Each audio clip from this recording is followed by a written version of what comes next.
드라마 용의 눈물에서 만인을 벌벌 떨게 했던 태조 이성계의 그 우렁찬 불호령과 위엄을 우리는 결코 잊을 수 없습니다. 그러나 비극적이게도 그의 가장 큰 무기이자 자부심이었던 그 목소리와 호흡은 야속한 폐질환에 의해 잔인하게 뺏겨버렸고 당대 최고의 거인마저 속수무책으로 무너뜨리고 말았습니다. 육체적 고통보다 더 뼈아팠던 것은 아들이 가정을 꾸리는 모습조차 보지 못한 채 눈을 감아야 했던 아버지로서의 깊은 회한이었습니다. 김무생의 인생은 무관의 제왕이 남긴 미완의 대서사시와도 같았습니다. 카메라 앞에서는 천하를 호령했으나 정작 마지막 가는 길은 그 누구보다 고독했고 자식 걱정에 편히 눈감지 못한 쓸쓸한 아버지의 뒷모습뿐이었습니다. 이야기의 시침을 1940년으로 되돌려 봅니다. 한반도가 일제의 서슬 퍼런 식민 통치 아래 신음하던 그 시절, 충청남도 서산의 한 조용한 마을에서 김무생은 태어났습니다. 1940년 3월 16일, 봄 기운이 대지를 적시기 시작했지만 시대의 공기는 여전히 차갑고 암울했던 때였습니다. 많은 기록이 그의 출생을 1943년으로 적고 있기도 하지만 실제 그는 1940년생으로 해방 전의 혼란과 결핍을 온몸으로 겪으며 유년기를 보냈습니다. 그가 태어난 서산은 바다와 육지가 만나는 곳, 거친 바닷바람이 불어오는 척박하면서도 강인한 생명력이 숨 쉬는 땅이었습니다. 어린 김무생이 자라며 보고 들은 것은 나라 잃은 백성들의 한숨과 곧이어 들이닥친 해방의 벅찬 함성, 그리고 얼마 지나지 않아 한반도를 피로 물들인 6월 25 전쟁의 포화였습니다. 소년 김무생에게 세상은 결코 친절하지 않았습니다. 생존이 최우선이었던 그 참혹한 시절, 예술이나 연기라는 단어는 사치스러운 꿈처럼 여겨졌을지도 모릅니다. 그러나 역설적이게도 가장 비극적인 상황에서 인간은 이야기를 갈구하게 됩니다. 고통스러운 현실을 잠시나마 잊게 해줄 무언가, 혹은 이 비참한 현실을 반영하고 위로해줄 누군가의 목소리를 필요로 하기 때문입니다. 어린 김무생의 가슴 속에는 알 수 없는 뜨거운 불씨가 자라고 있었습니다. 남달리 성숙했던 외모와 또래보다 굵고 울림이 컸던 목소리는 그가 평범한 삶을 살지 않을 것임을 예고하는 듯 했습니다. 전쟁이 휩쓸고 간 폐허 위에서도 삶은 계속되었습니다. 청소년이 된 김무생은 척박한 현실 속에서도 막연하게나마 자신을 표현하고 싶은 욕망을 키워나갔습니다. 당시 한국 사회는 모든 것이 부족했고 문화적 토양이라곤 찾아보기 힘들었습니다. 하지만 라디오에서 흘러나오는 성우들의 목소리, 가설 무대에서 펼쳐지는 유랑극단의 연극은 소년의 마음을 뒤흔들기에 충분했습니다. 그는 생각했을 것입니다. 다른 누군가의 삶을 사는 것, 목소리 하나로 사람들을 울리고 웃기는 것, 그것이 어쩌면 이 삭막한 세상에서 내가 할 수 있는 가장 가치 있는 일이 아닐까 하고 말입니다. 훤칠한 키와 남성적인 이목구비, 그리고 무엇보다 타고난 저음의 목소리는 그의 가장 큰 자산이었습니다. 그는 배우가 되기로 결심합니다. 당시 딴따라라고 천대받던 시절, 안정적인 직업을 원했을 부모님의 기대와는 다른 길이었을지도 모릅니다. 그러나 청년 김무생의 고집을 꺾을 수는 없었습니다. 그는 서울로 향했고 동국대학교 연극영화과에 입학하며 본격적으로 연기 인생의 첫 단추를 끼우게 됩니다. 대학 시절은 그에게 있어 물 만난 물고기와 같은 시간이었습니다. 연기에 대한 이론을 배우고 무대 위에서 발성을 다듬으며 그는 다가올 미래를 준비했습니다. 배고픈 예술 학도였지만 무대 위에서 조명을 받는 순간만큼은 그 누구보다 배가 불렀고 행복했습니다.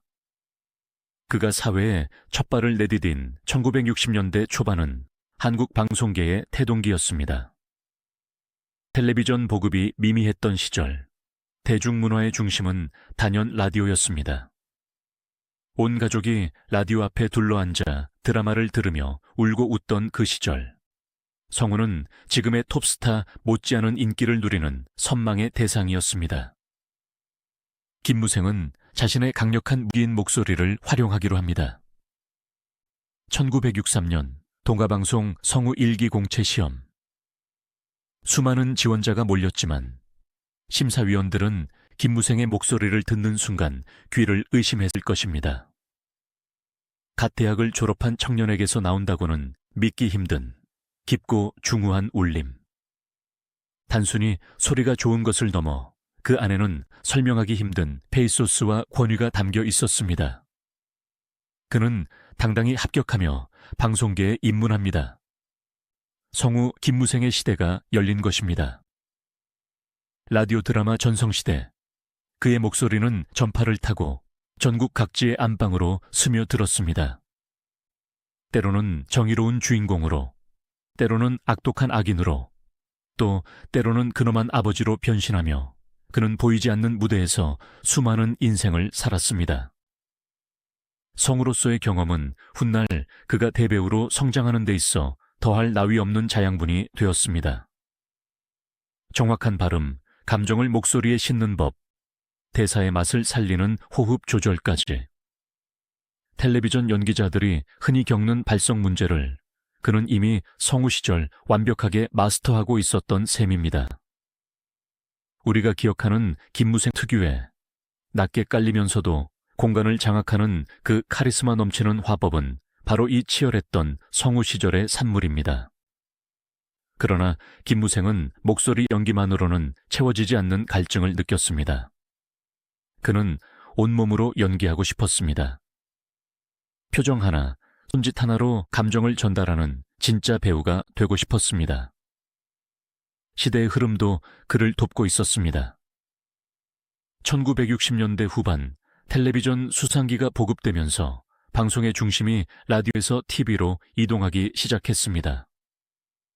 방송사들은 화면을 채울 새로운 얼굴들을 찾고 있었습니다. 연극 무대와 성우 활동으로 다져진 탄탄한 기봉이, 여기에 서구적이면서도 선 굵은 외모를 갖춘 김무생은 방송사 입장에서 놓칠 수 없는 인재였습니다. 1969년 그는 MBC 특채 탤런트로 발탁되며 마침내 브라운관의 모습을 드러냅니다. 성우 김무생이 아닌 탤런트 김무생으로서의 제2의 인생이 시작된 것입니다. 텔레비전 드라마라는 새로운 세계는 그에게 기회이자 도전이었습니다. 목소리만으로 모든 것을 표현하던 방식에서 벗어나 카메라 앞에서 자연스럽게 움직이고 표정을 짓는 것은 또 다른 차원의 문제였습니다. 하지만 그는 준비된 배우였습니다. 연극 무대에서 익힌 신체 훈련 덕분에 그의 연기는 과장되지 않으면서도 힘이 있었고, 성우 출신다운 정확한 대사 전달력은 시청자들의 귀에 쏙쏙 박혔습니다. 초기 김무생의 배역들은 주로 그의 외모와 목소리 톤에 맞춰진 엘리트 역할들이 많았습니다. 양복이 잘 어울리는 신사, 냉철한 판단력을 지닌 검사, 기업을 이끄는 경영인 같은 역할들 말입니다. 당시 한국 사회는 고도 성장기로 접어들고 있었고, 대중은 성공한 남성상에 대한 동경을 가지고 있었습니다. 김무생은 그러한 대중의 욕망을 투영하기기에 가장 적합한 배우였습니다. 브라운관 속에 그는 언제나 흔들림 없이 강해 보였고 신뢰감을 주었습니다. 하지만 배우 김무생의 진가는 단순히 멋진 신사 역할에 머무르지 않았습니다. 그는 점차 연기의 스펙트럼을 넓혀가기 시작했습니다. 악역을 맡을 때는 시청자들이 치를 떨 만큼 비열해졌고, 서민적인 아버지를 연기할 때는 흙냄새가 나는 듯 구수하고 푸근해졌습니다. 특히 1970년대와 80년대를 거치며 그는 한국 드라마의 황금기를 이끄는 주역 중 한 명으로 성장해 나갔습니다. 수많은 작품 속에서 그는 조연과 주연을 가리지 않고 묵묵히 자신의 몫을 해냈습니다. 화면에 그가 등장하는 순간 시청자들은 안도감을 느꼈습니다.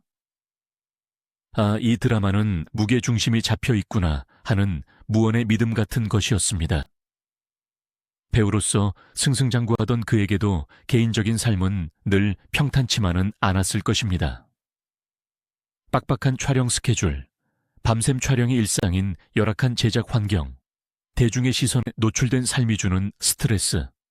하지만 그는 밖에서 겪는 고충을 집 안으로 가져오지 않는 엄격한 가장이었습니다. 집안에서의 그는 말이 없고 무뚝뚝했지만 가족에 대한 책임감만큼은 누구보다 강했던 옛날 아버지의 전형이었습니다. 슬에 둔 두 아들은 그런 아버지를 어려워하면서도 깊이 존경했습니다. 특히 둘째 아들 주혁은 아버지가 나오는 TV 화면을 보며 남몰래 배우의 꿈을 키웠을지도 모릅니다. 아버지가 내뿜는 그 압도적인 아우라를 동경하면서 언젠가는 나도 저 사각의 화면 속에서 아버지처럼 다른 인생을 살아보고 싶다는 막연한 꿈을 꾸었을 것입니다. 하지만 김무생은 아들들이 배우가 되는 것을 원치 않았습니다.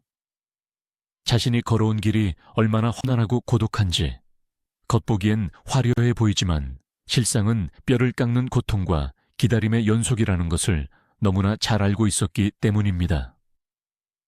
그래서 그는 아들들에게 더욱 엄격했고 연예계 근처에는 얼씬도 하지 못하게 했습니다. 훗날 김주혁이 배우가 되겠다고 선언했을 때 그토록 격렬하게 반대했던 이유도 단순히 보수적인 아버지여서가 아니라 사랑하는 자식이 겪을 고통을 미리 막아주고 싶었던 아버지의 깊은 사랑이었음을 우리는 나중에야 알게 됩니다.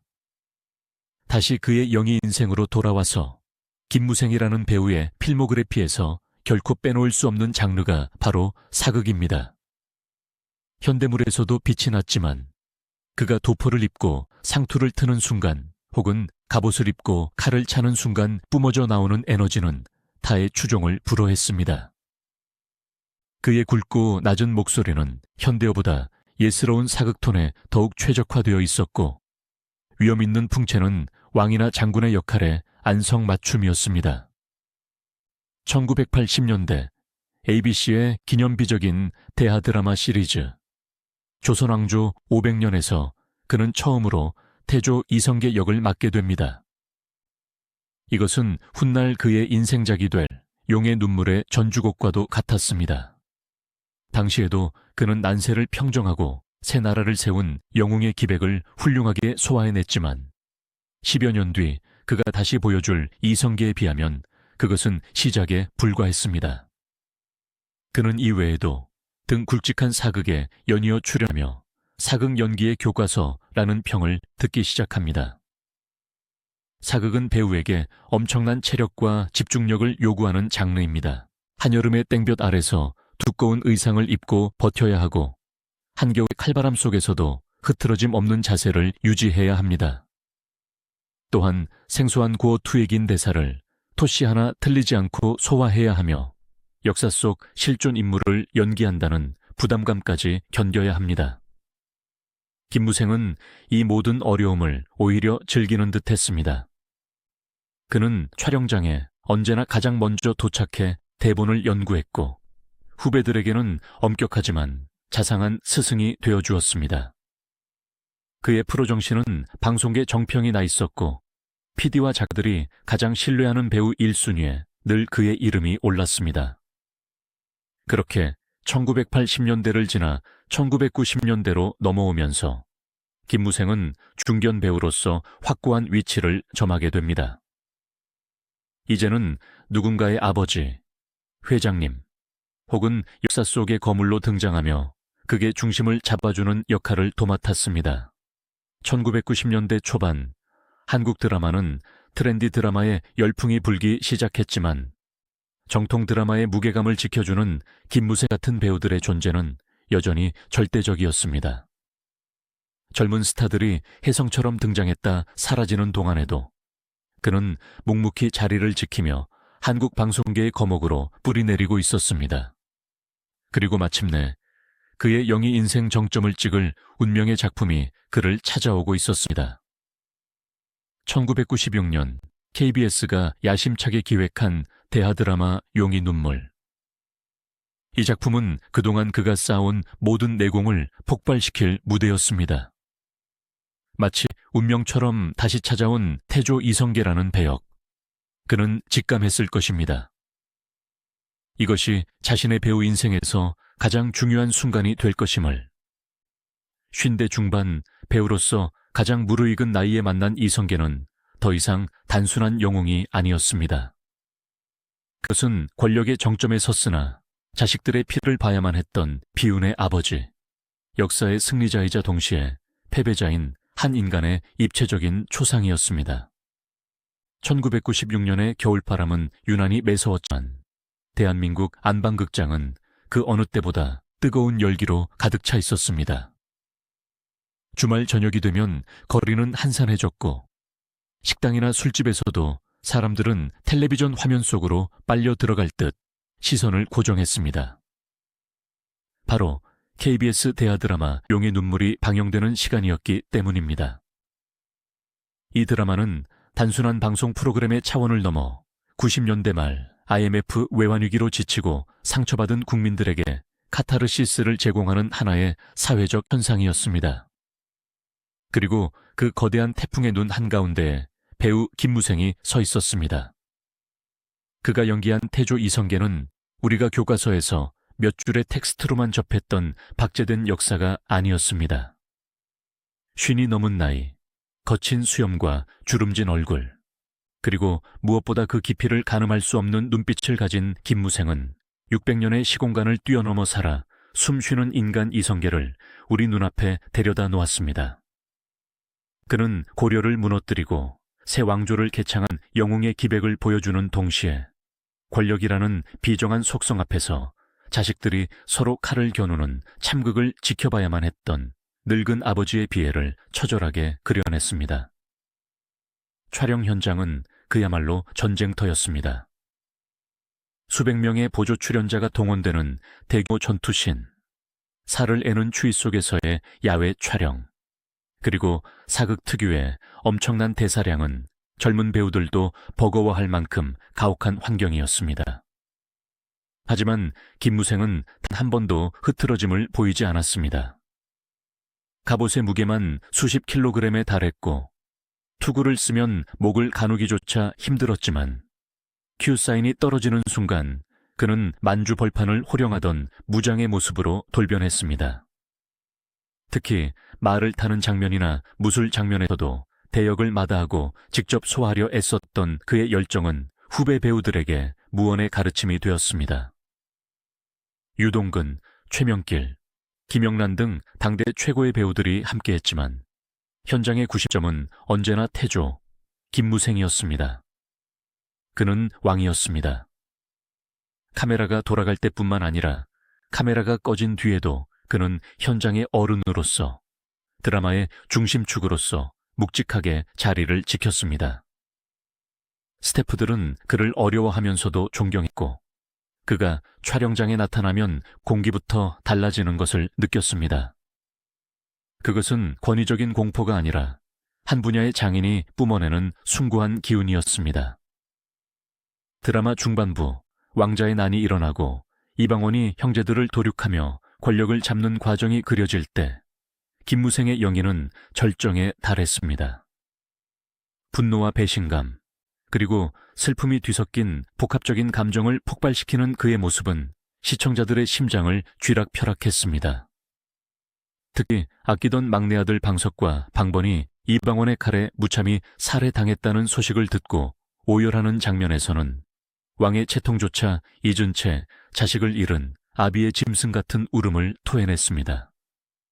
그 순간 화면 속에는 조선의 건국자는 없었습니다. 오직 피를 나눈 자식들의 비극 앞에서 무력하게 무너져 내리는 세상에서 가장 불행한 아버지만이 있었을 뿐입니다. 시청자들은 그의 눈물을 보며 함께 울었고 권력의 무상함을 뼈저리게 느꼈습니다. 김무생은 대사 한마디 한마디에 혼을 실었습니다. 이놈 방언아 라고 호통칠 때에 그 쩌렁쩌렁한 성량은 브라운관 스피커를 찢을 듯 강렬했지만 그 이면에는 엇나가는 자식을 향한 안타까움이 짙게 배어 있었습니다. 용의 눈물 명장면 중 백미로 꼽히는 것은 단연 태조와 태종의 화해 장면일 것입니다. 함흥차사라는 고사성어가 생길 만큼 아버지는 아들을 용서하지 않았고 아들은 아버지의 인정을 갈구하며 대립했던 긴 세월. 마침내 늙고 병든 태조 앞에 왕이 된 아들 태종 이방원이 무릎을 꿇고 눈물을 흘리며 술잔을 올릴 때 김무생이 보여준 연기는 침묵의 미학 그 자체였습니다. 그는 많은 말을 하지 않았습니다. 그저 떨리는 손으로 술잔을 받고 눈물 범벅이 된 아들의 얼굴을 지그시 바라보며 말없이 등을 두드려 주었습니다. 그 투박한 손길 한 번에 지난날의 모든 원망과 분노, 그리고 피비린내 나는 살육의 역사가 눈 녹듯 사라지는 듯 했습니다. 김무생은 훗날 인터뷰에서 이 장면을 회상하며 연기를 하려고 계산한 것이 아니었다. 유동근이 우는 모습을 보니 나도 모르게 가슴이 미어지고 손이 갔다. 그것은 이성계의 마음이기도 했지만 자식을 둔 이 땅의 모든 아버지의 마음이었을 것이다 라고 고백했습니다. 이 장면은 대한민국 드라마 역사상 가장 감동적인 부자 화해의 순간으로 기록되었고 김무생이라는 배우의 이름 뒤에 국민 아버지라는 또 하나의 수식어를 달아주었습니다. 드라마는 최고 시청률 49.6%라는 경이적인 기록을 남기며 막을 내렸지만 김무생이 남긴 여운은 길었습니다. 그는 이 작품으로 연기대상을 거머쥐며 연기 인생의 정점을 찍었습니다. 거리에서는 그를 보면 전하라고 부르는 사람들이 넘쳐났고 식당에 가면 밥값을 받지 않으려는 주인들도 부지기수였습니다. 30년 넘게 연기를 해왔지만 이토록 뜨거운 사랑과 존경을 한 몸에 받은 것은 처음이었습니다. 그러나 화려한 스포트라이트 뒤에서 그는 여전히 소박하고 조용한 가장이었습니다. 촬영이 없는 날이면 집에서 난을 가꾸거나 조용히 산책을 즐겼습니다. 밖에서는 천하를 호령하는 왕이었지만 집안에서는 아내의 말에 귀 기울이고 장성한 아들들의 앞날을 걱정하는 평범한 남편이자 아버지였습니다. 그리고 바로 그 무렵 그의 인생에 또 다른 중요한 변화가 일어나고 있었습니다. 아버지의 반대를 무릅쓰고 기어이 연극 영화과에 진학했던 둘째 아들 김주혁이 본격적으로 배우의 길을 걷겠다고 선언한 것입니다. 김무생은 처음에 완강했습니다. 연기라는 것이 겉보기엔 화려해 보여도 속은 썩어 들어가야만 빛을 발하는 고통스러운 작업임을 누구보다 잘 알았기 때문입니다. 내 자식만큼은 평범하고 안정적인 삶을 살기를 바라는 것이 모든 부모의 마음일 것입니다. 더구나 김무생의 아들이라는 꼬리표는 아들에게 평생 넘어야 할 거대한 산이자 족쇄가 될 것이 뻔했습니다. 아들이 그 무게를 견뎌낼 수 있을지, 혹여나 상처만 받고 좌절하지는 않을지, 아버지의 마음은 걱정으로 가득 찼습니다. 하지만 자식이기는 부모 없다고 했던가요? 아들의 고집과 열정을 꺾을 수 없음을 깨달은 그는 결국 묵묵히 아들의 선택을 받아들입니다. 다만 내 이름에 먹칠하지 마라. 배우가 되려거든 제대로 된 배우가 되라는 엄한 당부를 잊지 않았습니다. 1998년 김주혁은 SBS 공채 탤런트로 데뷔하며 연예계에 발을 들여놓습니다. 아버지가 최고의 자리에 올라있던 바로 그 시에 아들은 가장 낮은 곳에서 시작한 셈입니다. 김주혁의 데뷔 시절 김무생은 짐짓 모른 척했습니다. 방송국 관계자들에게 아들을 잘 봐달라는 부탁 따위는 절대 하지 않았습니다. 오히려 아들이 현장에서 실수라도 하면 더 호되게 야단치기를 바랐습니다. 그것이 아들을 강하게 키우는 길이라 믿었기 때문입니다. 하지만 집에서는 텔레비전에 나오는 아들의 단역 출연 장면을 꼼꼼히 모니터링하며 남몰래 흐뭇한 미소를 지었을 것입니다.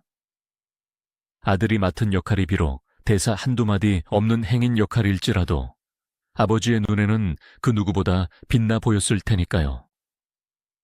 김주혁 역시 아버지의 후광에 기대지 않으려 부단히 노력했습니다. 그는 촬영장에서 자신이 김무생의 아들임을 숨겼고 누구보다 성실하게 임했습니다.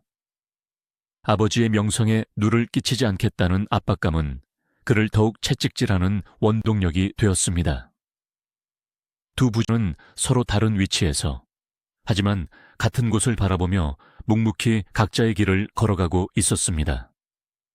한 집안에 두 명의 배우가 산다는 것, 그것은 서로를 가장 잘 이해하는 동료이자 가장 냉철한 비평가가 곁에 있다는 것을 의미했습니다. 때로는 대본을 두고 서로의 의견을 나누기도 하고, 때로는 연기에 대한 고민을 털어놓으며 두 부자 사이에는 그들만의 끈끈한 유대감이 쌓여갔습니다. 2000년대에 들어서면서 김무생의 연기 세계는 또 한 번의 변신을 시도합니다. 사극에서의 엄숙한 이미지를 벗어던지고 현대물에서 더욱 친근하고 인간적인 면모를 보여주기 시작한 것입니다.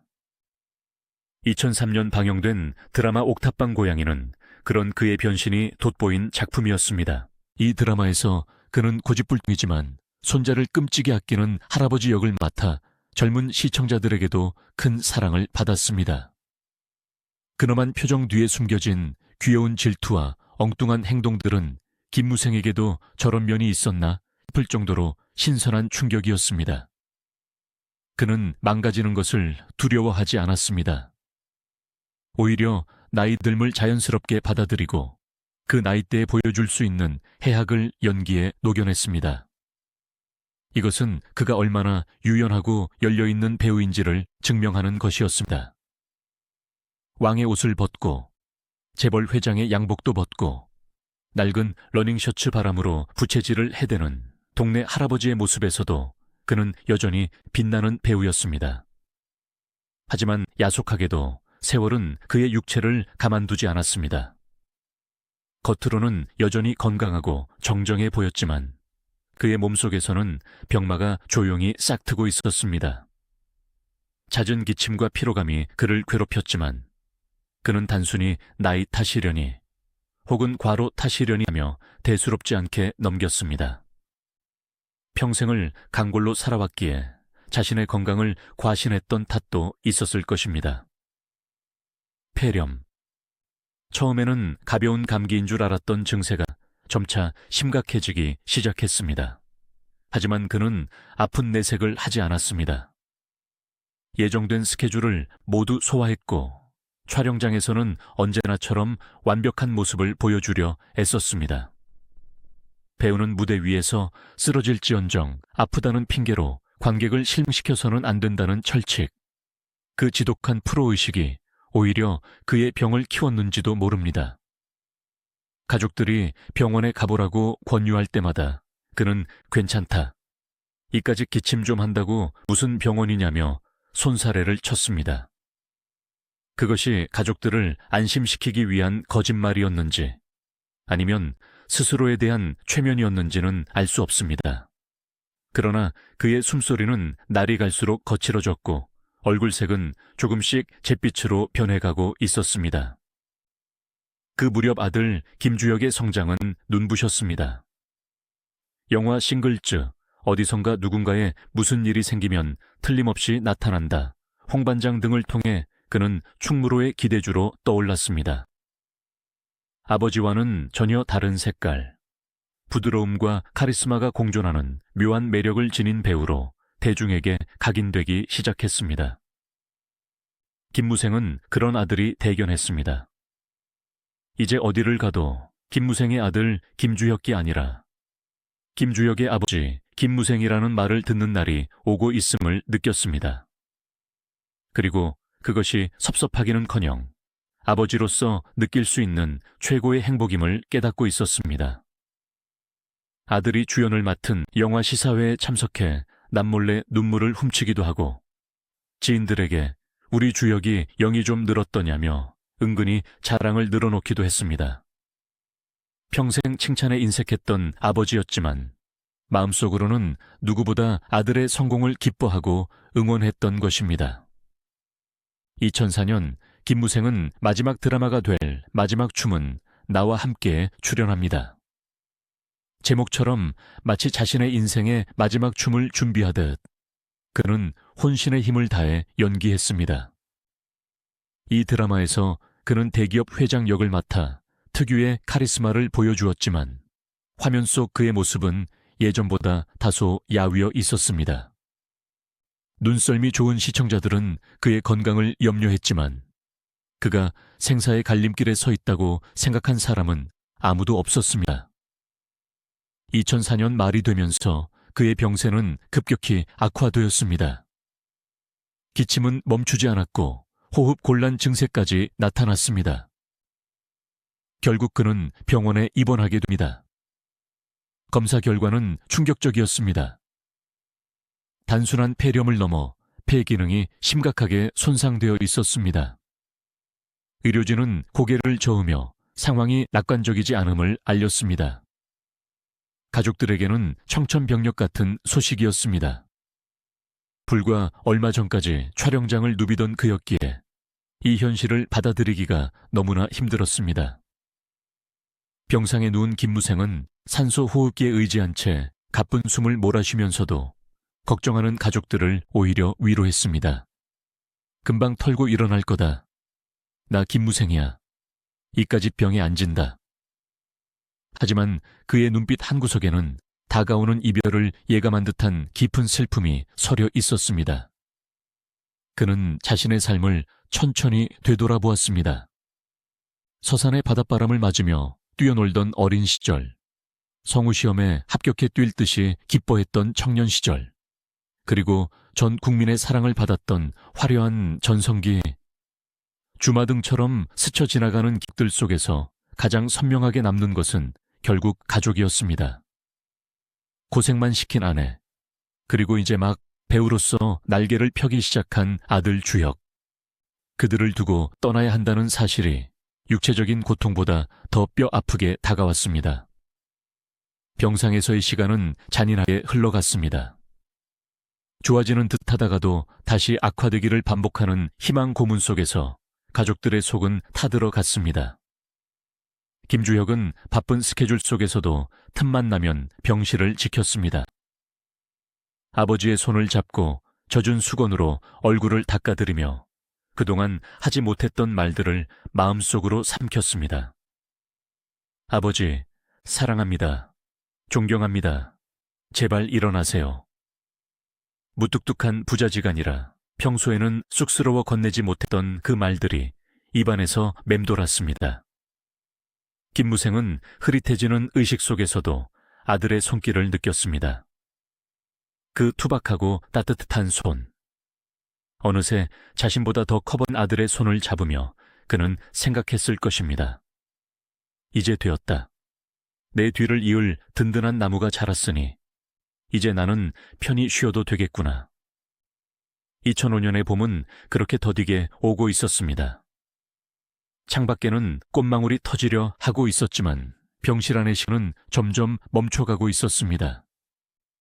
위대한 배우의 마지막 막이 서서히 내려오고 있었습니다. 하지만 그 마지막 순간 직전 세상에 남길 아름다운 이별의 선물이 준비되고 있었습니다.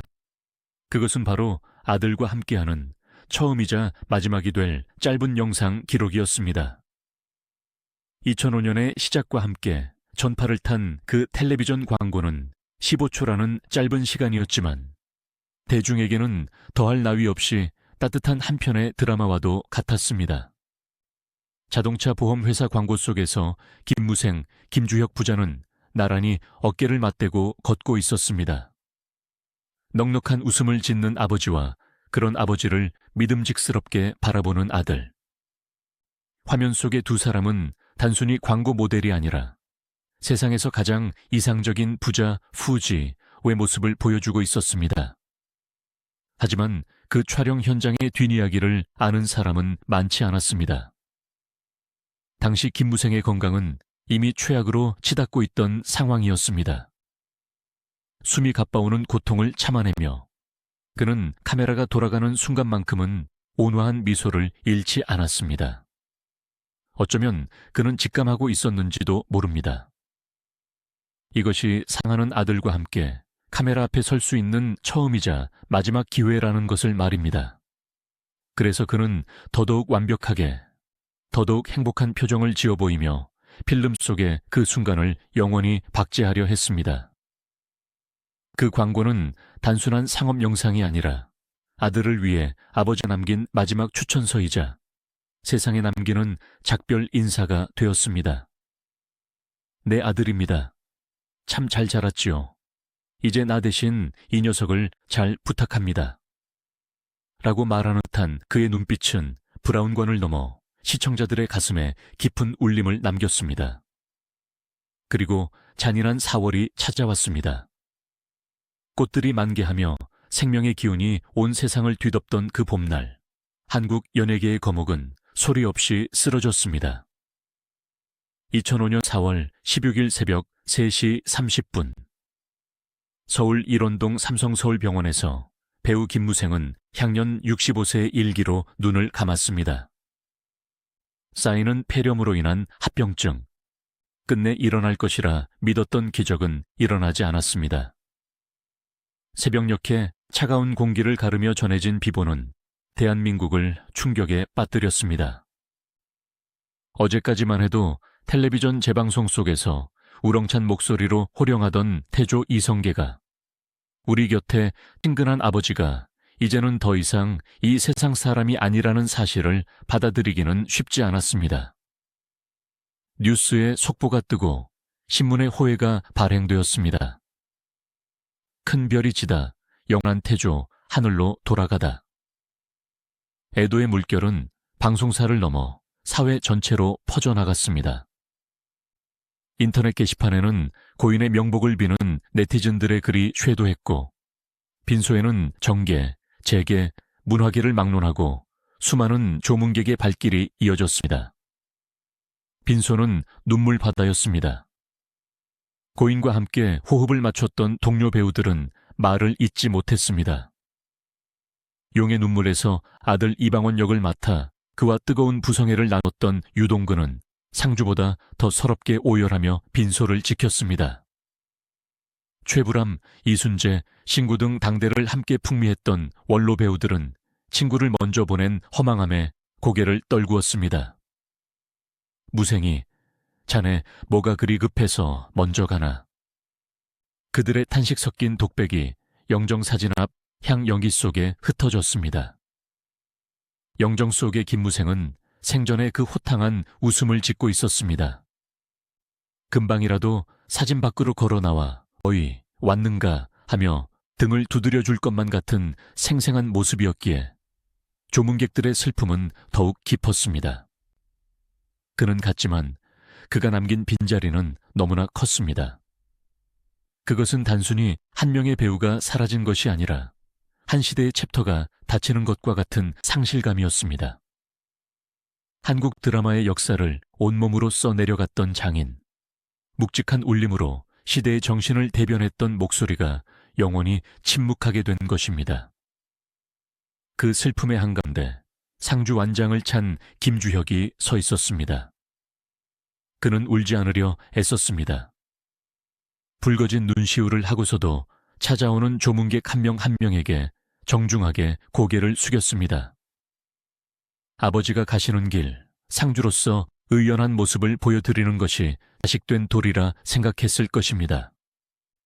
하지만 3일간의 장례 기간 내내 그의 속은 까맣게 타들어갔을 것입니다.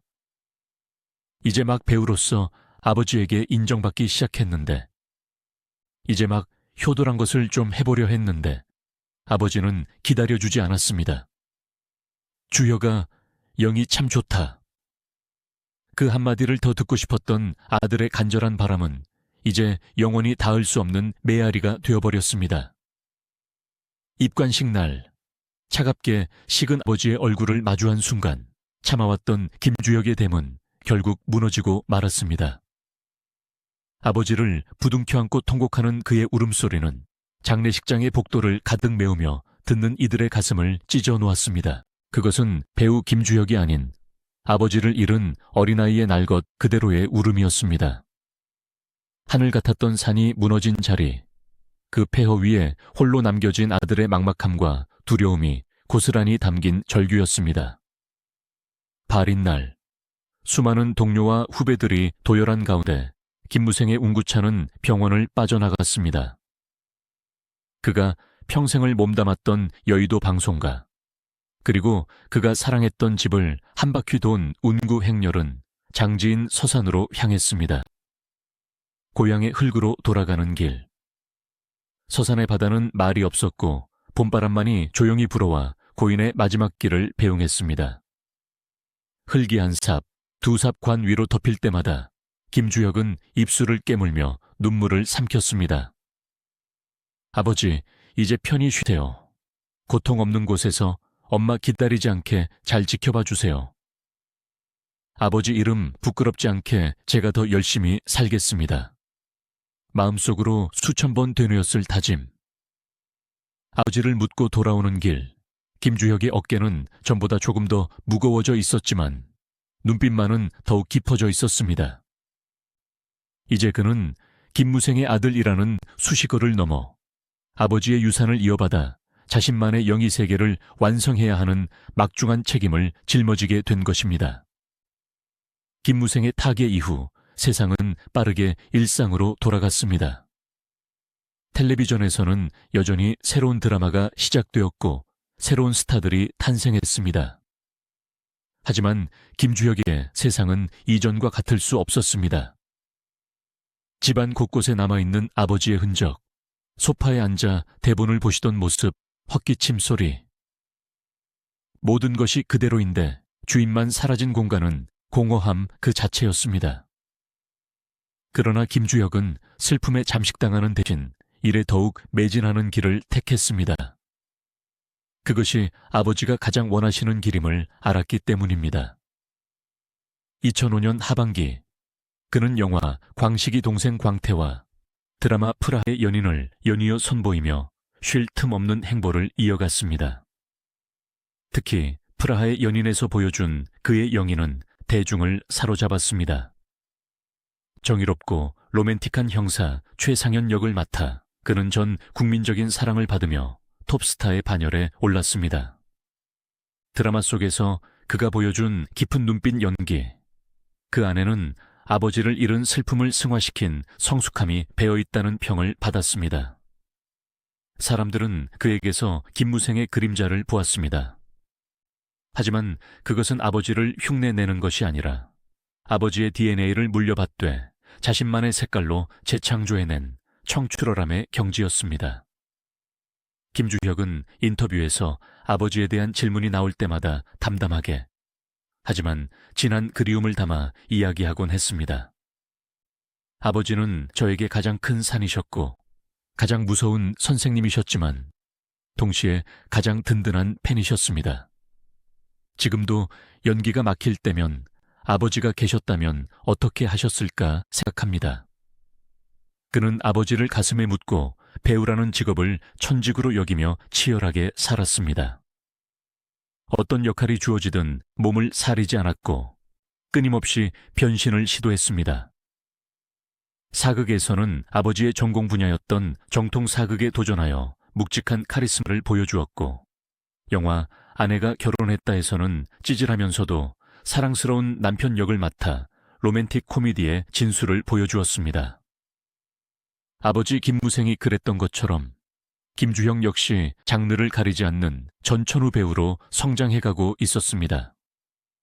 그는 마치 시간이 얼마 남지 않은 사람처럼, 혹은 아버지에게 미처 보여드리지 못한 연기를 세상에 다 보여주려는 사람처럼 10여 년간 쉼없이 달렸습니다.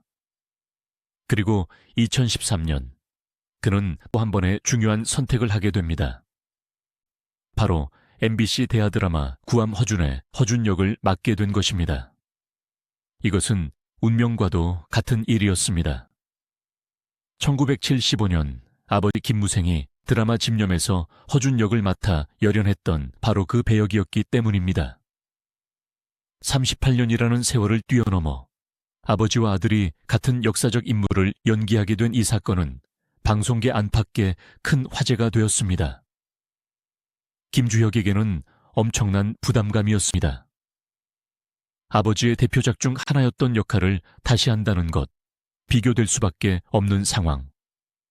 하지만 그는 피하지 않았습니다. 운명이라고 생각합니다. 아버지가 하셨던 허준과 제가 하는 허준은 다를 것입니다. 하지만 그 안에 담긴 환자를 생각하는 의원의 마음, 그 진심만은 아버지와 닿아있기를 바랍니다. 제작 발표회에서 그가 남긴 말처럼 그는 김주혁만의 허준을 만들어냈습니다. 아버지의 허준이 강인한 의지의 인간 승리였다면 아들의 허준은 보다 섬세하고 고뇌하는 인간적인 면모가 돋보였습니다. 시청자들은 두 부자의 허준을 비교해보며 대를 이어 연기의 혼을 불태우는 이 특별한 가문에 아낌없는 박수를 보냈습니다. 이 시기 김주혁의 인생에 또 하나의 전환점이 찾아옵니다. 바로 KBS 예능 프로그램 1박 2일 시즌 3의 멤버로 합류하게 된 것입니다. 평소 예능과는 거리가 멀어 보였던, 진지하고 과묵해 보였던 배우 김주혁의 예능 도전은 의외의 선택이었습니다. 처음에는 어색해하고 낯설어 하던 그는 이내 본연의 인간미를 드러내며 시청자들을 무장해 제시켰습니다. 망가짐을 두려워하지 않고 동생들에게 기꺼이 당해주며 맛없는 음식 앞에서는 솔직하게 인상을 찌푸리는 그의 모습은 너무나 매력적이었습니다. 대중은 그에게 구탱이 형이라는 친근한 별명을 붙여주었습니다. 카리스마 넘치는 배우의 껍질 벗고 옆집 형처럼 소탈하고 따뜻한 사람 김주혁의 진면목을 발견한 것입니다. 그는 1박 2일을 통해 대중과 가장 가까운 곳에서 소통했습니다. 여행지에서 만난 할머니들의 손을 잡으며 돌아가신 어머니를 떠올리고 멤버들과 함께 밥을 먹으며 형제애를 느꼈습니다. 어쩌면 그는 이 프로그램을 통해 아버지와 어머니를 여의고 느꼈던 깊은 외로움을 치유받고 있었는지도 모릅니다. 웃음 뒤에 숨겨진 쓸쓸함을 동료들과의 우정으로 채워가며 그는 생애 가장 행복한 시간 중 하나를 보내고 있었습니다. 하지만 운명의 신은 질투가 심했던 것일까요? 아니면 하늘에 있는 아버지가 아들 너무나 그리워했던 것일까요? 김주혁이 배우로서 그리고 한 인간으로서 가장 아름답게 꽃 피우려던 그 시점에 어두운 그림자가 다시금 드리우기 시작했습니다. 2015년 그가 그토록 의지했던 어머니마저 지병으로 세상을 떠났습니다. 아버지에 이어 어머니까지 잃은 그는 이제 세상에 홀로 남겨졌습니다. 1박 2일 방송 중 앞으로 10년 뒤에 내게 편지를 써보라는 미션에서 그는 주혁아, 잘 살고 있니? 결혼은 했고 아이는 낳았고 라며 덤덤하게 미래를 그렸지만 그 목소리 끝에는 짙은 고독이 묻어 있었습니다. 부모님이 계시지 않는 텅 빈 집, 명절이 되어도 찾아갈 곳이 없어진 현실. 그는 웃음으로 외로움을 포장했지만 그의 내면 깊은 곳에는 채워지지 않는 구멍이 커져가고 있었습니다. 그럼에도 그는 씩씩했습니다. 어머니의 장례를 치르고 촬영장에 복귀했을 때도 그는 동료들에게 미안하며 먼저 웃어 보였습니다. 슬픔을 밖으로 드러내 남을 불편하게 하지 않으려는 배려. 그것은 아버지 김무생에게서 물려받은 천성적인 성품이었습니다. 그렇게 시간은 흘러 2017년이 되었습니다. 김주혁은 영화에서 악역 변신에 성공하며 평단의 극찬을 받았고 드라마에서는 진정성 있는 언론인 역을 맡아 묵직한 존재감을 과시했습니다. 연기 인생 제2의 전성기라 불릴 만큼 모든 것이 완벽해 보였습니다. 40대 중반, 남자의 향기가 가장 짙어지는 나이. 그는 이제 배우로서 완성형에 가까워지고 있었고 개인적으로도 결혼을 생각하며 미래를 꿈꾸고 있었습니다. 인터뷰에서 이제는 가정을 꾸리고 싶다. 이쁜 딸이 있었으면 좋겠다. 라고 수줍게 고백하던 그의 모습은 대중들에게 흐뭇함을 안겨주었습니다. 아버지 김무생이 하늘에서 흐뭇하게 바라보고 있을 것만 같은 그런 평온하고 희망찬 나날들이 이어지고 있었습니다. 2017년 10월 27일, 그는 더 서울 어워즈에서 영화로 나무조연상을 수상합니다. 데뷔 20년 만에 영화로 받은 첫 상이었습니다. 무대 위에 선 그는 하늘에 계신 부모님이 주신 상 같다며 먹먹한 소감을 남겼습니다. 그것이 대중 앞에서 그가 남긴 마지막 공식 석상의 모습이 될 줄은 그 자리에 있던 누구도, 화면 너머로 지켜보던 그 누구도 상상조차 하지 못했습니다.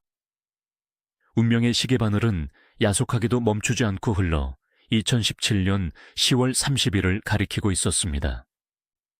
그날 서울의 하늘은 더없이 맑고 높았습니다. 완연한 가을의 정취가 도심 곳곳을 물들이고 있었고, 사람들은 저마다의 일상 속에서 바삐 움직이고 있었습니다. 불과 사흘 전 시상식 무대 위에서 트로피를 거머쥐며 환하게 웃던 김주혁의 모습이 아직도 눈에 선한데, 그날 오후 그에게 닥칠 비극을 예감하는 아무도 없었습니다. 그는 평소와 다름없는 하루를 시작했습니다. 오전에 개인적인 용무를 보고 오후에는 피부과 진료를 위해 차를 몰고 나섰습니다. 매니저 없이 홀로 운전대를 잡은 그의 차는 검은색 벤츠 G 바겐이었습니다. 평소 차를 좋아했던 그가 아끼던 튼튼한 SUV였기에 그 누구도 그 차가 그의 생의 마지막 장소가 되리라고는 상상조차 할 수 없었습니다. 그는 약속 장소로 향하며 무슨 생각을 하고 있었을까요? 며칠 전 수상의 기쁨을 되새기고 있었을지, 아니면 저녁에 만날 지인들과의 즐거운 시간을 기대하고 있었을지, 혹은 차기작에 대한 구상을 하고 있었을지도 모릅니다. 창문 밖으로 스쳐 지나가는 서울 강남의 익숙한 풍경들, 그것이 그가 이 세상에서 마주할 마지막 풍경이 되어가고 있었습니다. 오후 4시 27분경 서울 강남구 삼성동 영동대로의 한 아파트 정문 앞 도로. 퇴근 시간을 앞두고 차량 통행이 서서히 늘어나던 그 시각, 돌이킬 수 없는 사고가 발생합니다. 김주혁이 운전하던 차량이 앞서가던 승용차를 뒤에서 들이받은 것입니다. 일반적인 접촉 사고였다면 보험 처리를 하고 끝났을 일이었습니다. 그러나 그 직후 상황은 믿을 수 없는 방향으로 전개되었습니다. 1차 충돌 후 잠시 멈칫하던 그의 차량은 갑자기 굉음을 내며 질주하기 시작했습니다. 마치 통제력을 잃은 야생마처럼, 혹은 무언가에 홀린 듯 차량은 도로를 가로질러 인도로 돌진했습니다. 그리고 아파트 단지 입구의 화단을 넘어 아파트 벽면을 강하게 들이받고서야 멈춰 섰습니다. 그 충격으로 육중한 차체는 계단 아래로 굴러떨어져 전복되었고, 현장은 순식간에 아수라장으로 변했습니다. 귀를 찢는 듯한 충돌음과 함께 피어오른 뿌연 먼지와 연기. 지나가던 시민들과 인근 주민들은 공포에 질려 비명을 질렀습니다. 차가 뒤집혔어요. 사람이 안에 있어요. 다급한 신고 전화가 119 상황실로 빗발쳤습니다. 사고 현장은 참혹했습니다. 튼튼하기로 유명한 차량이었지만 엄청난 속도로 콘크리트 벽과 충돌한 탓에 형체를 알아보기 힘들 정도로 찌그러져 있었습니다. 지붕은 내려앉았고 유리창은 산산조각이나 파편이 사방으로 튀어 있었습니다. 운전석에 갇힌 김주혁은 의식을 잃은 상태였습니다. 신고를 받고 출동한 구조대원들이 도착했을 때 상황은 이미 총악을 다투고 있었습니다. 찌그러진 차체가 운전자를 압박하고 있어 구조 작업조차 쉽지 않았습니다. 구조대원들은 유압 장비를 이용해 필사적으로 차체를 절단하고 공간을 확보하려 애썼습니다. 조금만 더, 조금만 더. 그들은 식은땀을 흘리며 운전자를 끄집어내기 위해 사투를 벌였습니다.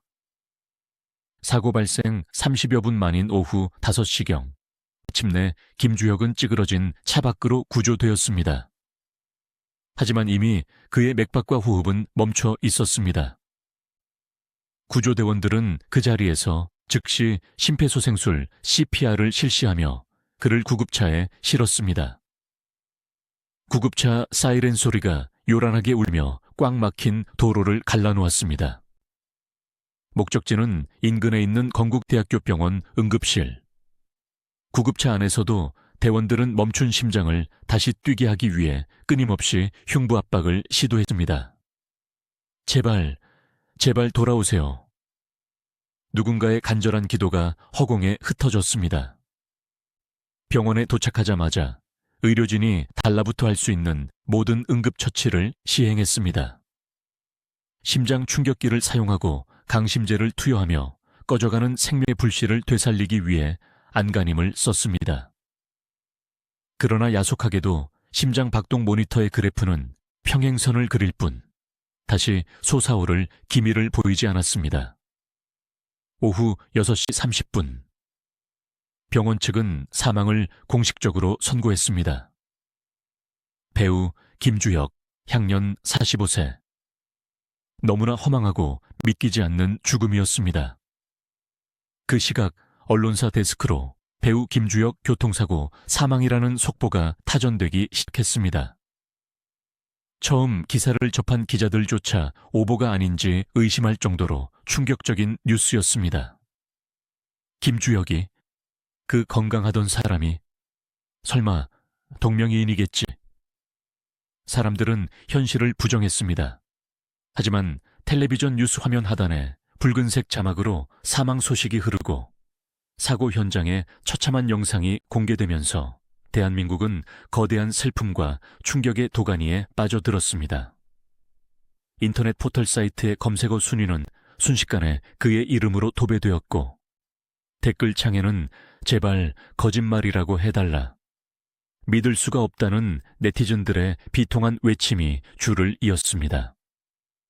불과 며칠 전만 해도 수상소감을 말하며 수줍게 웃던 그였기에 이 갑작스러운 이별은 대중에게 더 큰 트라우마로 다가왔습니다. 동료 연예인들의 충격은 이루 말할 수 없었습니다. 특히 그와 친형제처럼 지냈던 1박 2일 멤버들의 슬픔은 가늠조차 하기 힘들었습니다. 당시 멤버들은 촬영 중이거나 각자의 스케줄을 소화하고 있다가 비보를 전해 들었습니다. 맏형 김준호, 차태현, 데프콘, 김종민, 윤시윤, 정준영. 누구도 이 현실을 받아들이지 못했습니다. 차태현은 소식을 듣자마자 망연자실한 표정으로 말을 잇지 못했고, 데프콘은 오열하며 주저앉았습니다. 항상 우리 구탱이 형 하며 따랐던 그들이었기에 형의 부재는 살점이 떨어져 나가는 듯한 고통이었습니다. 영화계 동료들도 마찬가지였습니다. 부산국제영화제 참석 등으로 지방에 있던 배우들과 감독들은 급히 일정을 취소하고 서울로 향했습니다. 손예진, 현빈, 송강호 등 그와 함께 작품을 했던 수많은 배우가 믿기지 않는 소식에 눈물을 흘렸습니다. 영화계 행사는 줄줄이 취소되거나 축소되었고 연예계 전체가 애도 분위기 속에서 검은 빛으로 물들었습니다. 사망 소식이 전해진 직후 대중의 관심은 도대체 왜? 라는 의문으로 쏠렸습니다. 멀쩡하던 대낮에 음주운전도 아닌 상태에서 왜 그토록 난폭하게 돌진하여 사고가 났는가에 대한 미스터리가 증폭되었습니다. 초기에는 심근경색이 원인일 수 있다는 의료진의 소견이 보도되기도 했습니다. 운전 중 갑작스러운 심장마비로 인해 의식을 잃고 가속 페달을 밟았을 것이라는 추측이었습니다. 평소 건강했던 그에게 심장질환이라니 사람들은 더욱 안타까워했습니다. 그러나 정확한 사인을 밝히기 위해서는 부검이 불가피했습니다. 유가족과 소속사는 슬픔 속에서도 진실을 밝히기 위해 부검에 동의했습니다. 장례 절차는 부검이 끝난 뒤로 미루어졌습니다. 경찰과 국립과학수사연구원은 사고 차량에 대한 정밀 감식과 시신 부검을 진행했습니다. 차량 결함 가능성, 급발진 가능성, 약물 복용 가능성 등 모든 경우의 수를 열어두고 조사가 이루어졌습니다. 며칠 뒤 발표된 국가수의 부검 결과는 또 한 번 사람들을 혼란에 빠뜨렸습니다. 직접적인 사인은 심근경색이 아니라 두부 손상, 즉 머리뼈 골절로 인한 뇌 손상이었습니다. 사고 당시의 충격으로 머리를 심하게 다친 것이 사망의 직접적인 원인이었다는 것입니다. 또한 알코올이나 약물 성분은 전혀 검출되지 않았고 심장동맥 손상이나 혈관 이상 등 급성 심근경색을 의심할 만한 흔적도 발견되지 않았습니다. 그렇다면 왜 그는 사고 직전 가슴을 부여잡는 듯한 모습을 보였을까? 사고 직전 뒷차 운전자가 목격했다는 진술이 있었으나 블랙박스 영상 분석 결과 명확하지 않음, 차량 감식 결과 급발진이나 기계적 결함의 증거도 발견되지 않았습니다. 결국 사고의 원인은 미상, 의학적으로 설명할 수 없는 운전자가 통제 불능 상태에 빠지게 된 어떤 돌발적인 신체 이상이 있었을 것으로 추정할 뿐 명확한 답을 얻지는 못했습니다. 이 모호한 결론은 남겨진 사람들을 더욱 답답하고 슬프게 만들었습니다. 차라리 원인이라도 명확했다면 원망의 대상이라도 찾았을 텐데 그저 운명의 장난이라고밖에 할 수 없는 이 상황이 너무나 야속했습니다. 부검 절차가 마무리된 후 서울 송파구 서울아산병원 장례식장에 고인의 빈소가 마련되었습니다. 아이러니하게도 이곳은 12년 전 아버지 김무생의 장례가 치러졌던 곳이었고 2년 전 어머니의 장례를 치렀던 곳이기도 했습니다. 같은 장소에서 부모님을 떠나보냈던 그 상주가 이제는 영정사진 속 주인공이 되어 돌아온 것입니다. 영정사진 속 김주혁은 넥타이를 매지 않은 편안한 셔츠 차림으로 그 특유의 사람 좋은 미소를 짓고 있었습니다. 금방이라도 "아, 형님 오셨어요" 하며 일어날 것만 같은 그 생생한 모습에 조문객들은 들어서자마자 통곡을 터뜨렸습니다.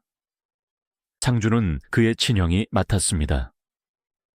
유일하게 남은 혈육인 형은 넋이 나간 표정으로 동생의 마지막을 지켰습니다. 소속사 나무액터스의 김종도 대표 역시 상주 역할을 자처하며 깃을 지켰습니다. 김주혁과 김종도 대표의 관계는 단순한 배우와 매니저를 넘어 친형제보다 더 끈끈한 사이였습니다. 1박 2일에 함께 출연해 여행을 다녀올 정도로 각별했던 두 사람. 김주혁은 평소 형이랑 같이 늙어가는 게 좋다라고 말하곤 했습니다. 그런 동생을 먼저 보낸 김 대표의 눈은 퉁퉁 부어 있었고 그는 찾아오는 조문객들에게 "우리 주혁이 너무 불쌍해서 어떡합니까?" 라며 흐느꼈습니다. 조문 행렬은 밤낮 없이 이어졌습니다. 대한민국 연예계의 별들이 모두 모였다고 해도 과언이 아닐 정도였습니다.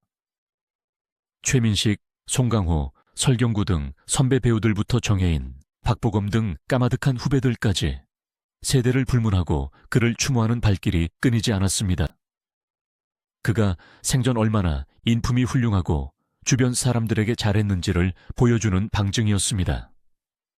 누구 하나 그를 험담하는 사람이 없었고 모두가 그의 따뜻함과 배려심, 그리고 연기에 대한 진정성을 기억하며 슬퍼했습니다.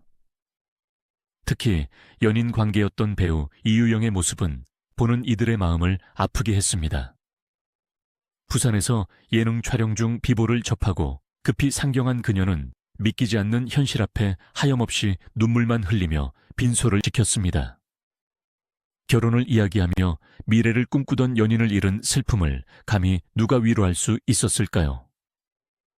1박 2일 멤버들은 빈소 한 구석을 지키며 조문객을 맞이하고 굳은 일을 도맡았습니다. 데프콘은 통곡하다 탈진할 지경이었고 김준호와 김종민은 붉어진 눈으로 묵묵히 자리를 지켰습니다. 특히 차태현은 상주를 대신해 조문객들을 안내하며 터져나오는 울음을 삼키고 의연하게 행동하려 애썼습니다. 송중기의 결혼식 날이었음에도 불구하고 결혼식에 참석한 뒤 곧바로 장례식장으로 달려온 차태현의 모습에서 동료를 잃은 깊은 슬픔과 의리를 느낄 수 있었습니다.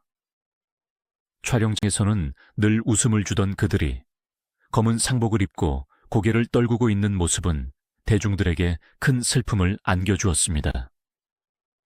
장례식장 밖에는 팬들이 놓고 간 국화꽃과 편지들이 수북하게 쌓였습니다. 구탱이 형, 거기서는 아프지 마요. 좋은 배우, 좋은 사람으로 기억하겠습니다. 아버지, 어머니 만나서 행복하세요. 삐뚤빼뚤한 글씨에 담긴 팬들의 진심은 차가운 가을바람 속에서도 따뜻하게 빛나고 있었습니다. 발인 날 아침 영결식은 비공개로 엄수되었습니다. 가족과 친지, 그리고 가까운 동료들만이 참석해 그의 마지막 가는 길을 배웅했습니다. 운구차가 장례식장을 빠져나올 때 수많은 동료 배우와 관계자들이 도열하여 고개를 숙였습니다.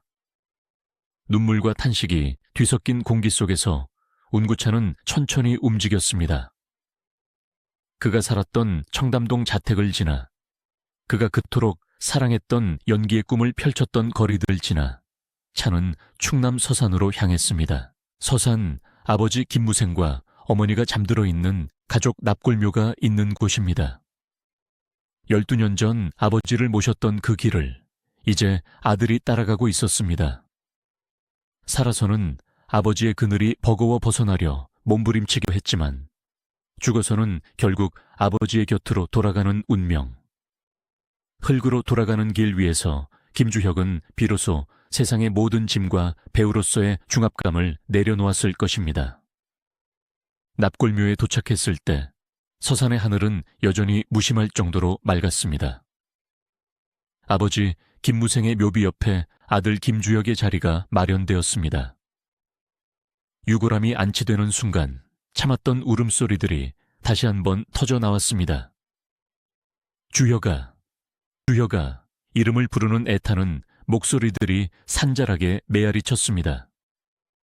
이제 그는 영원히 늙지 않는 45세의 청춘으로 우리 곁에 남게 되었습니다. 차가운 비석에는 그의 이름 석자와 생물 연도가 새겨졌지만 사람들의 마음속에 새겨진 것은 그의 따뜻했던 청아 진정성 있는 눈빛이었습니다. 장례가 모두 끝나고 사람들이 하나둘 떠나간 뒤 고요해진 묘역에는 늦가을의 바람만이 불어와 비석을 어루만졌습니다. 아버지와 어머니, 그리고 아들, 한때는 한 지붕 아래서 지지고 볶으며 살았을 단란했던 가족이 이제는 차가운 땅 속에서 다시 하나가 되었습니다. 하늘나라에선 아버지가 팔을 벌려 아들을 맞아주었을까요? 고생했다, 내 아들. 참 잘 살았다. 뚝뚝한 목소리로 칭찬 한마디 해주셨을까요? 그의 죽음은 단순한 한 연예인의 사망사고가 아니었습니다. 그것은 우리 시대의 좋은 사람을 잃은 상실감이었습니다. 대중은 그를 통해 인간적인 매력을 느꼈고 그의 연기를 통해 위로받았습니다. 너무나 갑작스럽게 작별 인사 한마디 없이 떠나버린 그였기에 그 빈자리는 더욱 크게 느껴졌습니다. 사고 현장인 삼성동 아이파크 앞 화단에는 며칠이 지나도록 시민들이 자발적으로 가져다 놓은 국화꽃과 촛불이 꺼지지 않았습니다. 지나가던 사람들은 잠시 발걸음을 멈추고 묵념을 올렸고 어떤 이들은 벽에 남은 사고의 흔적을 어루만지며 눈시울을 붉혔습니다. 왜 하필 그여야만 했나요? 하늘을 향해 던지는 원망 섞인 질문에도 대답은 돌아오지 않습니다. 그저 우리가 할 수 있는 일은 그를 기억하고 추모하는 것뿐이었습니다. 김주혁이 떠난 후 영화계는 그를 추모하며 그가 남긴 마지막 흔적들을 세상에 내놓았습니다. 스크린 위에서 그는 여전히 뜨겁게 살아 숨 쉬고 있었습니다. 육신은 한 줌의 재가 되어 차가운 땅 속에 묻혔지만 배우의 영혼이 담긴 필름은 영사기를 타고 세상 밖으로 나와 관객들을 마주했습니다. 2018년 5월 영화이 개봉했을 때 극장 안을 가득 채운 공기는 단순한 기대감을 넘어선 기묘한 긴장감이었습니다. 유작이라는 수식어가 주는 무거움도 있었지만 무엇보다 스크린 속에서 뿜어져 나오는 김주혁의 에너지가 관객들을 압도했기 때문입니다. 그가 연기한 아시아 마약 시장의 거물 진아림은 우리가 알던 구탱이 형이나 로맨틱 코미디 속의 다정다감한 남자와는 대척점에 있는 인물이었습니다. 헝클어진 머리, 초점 잃은 듯하면서도 살기가 번뜩이는 눈빛, 광기에 사로잡혀 소리를 지르는 모습까지. 그는 마치 내일이 없는 사람처럼 자신의 모든 에너지를 그 캐릭터에 쏟아부은 듯 했습니다. 관객들은 숨을 죽였습니다. 저 사람이 정말 김주혁인가 하는 의문은 곧 경이로움으로 바뀌었습니다. 그는 생의 마지막 순간 자신의 영이 스펙트럼이 어디까지 확장될 수 있는지를 스스로 증명해 보이며 배우로서 가장 화려한 불꽃을 태우고 사라진 것입니다. 그 강렬한 변신은 보는 이들에게 카타르시스를 주는 동시에 더 이상 그의 새로운 연기를 볼 수 없다는 사실을 뼈저리게 자각하게 만들어 더욱 깊은 슬픔을 안겨주었습니다. 영화의 흥행 성공은 그를 향한 대중의 그리움이 얼마나 큰지를 보여주는 방증이기도 했습니다. 500만 명이 넘는 관객이 극장을 찾았고 많은 이들이 영화가 끝난 후에도 자리를 뜨지 못하고 엔딩 크레딧에 올라가는 그의 이름을 지켜보았습니다. 평단에서도 찬사가 쏟아졌습니다. 그해 열린 대종상 영화제와 청룡 영화상 등 주요 시상식에서 그는 나무조연상과 특별상을 휩쓸었습니다. 트로피를 받아들 사람은 없었지만 그 상의 무게는 그 어느 때보다 묵직했습니다.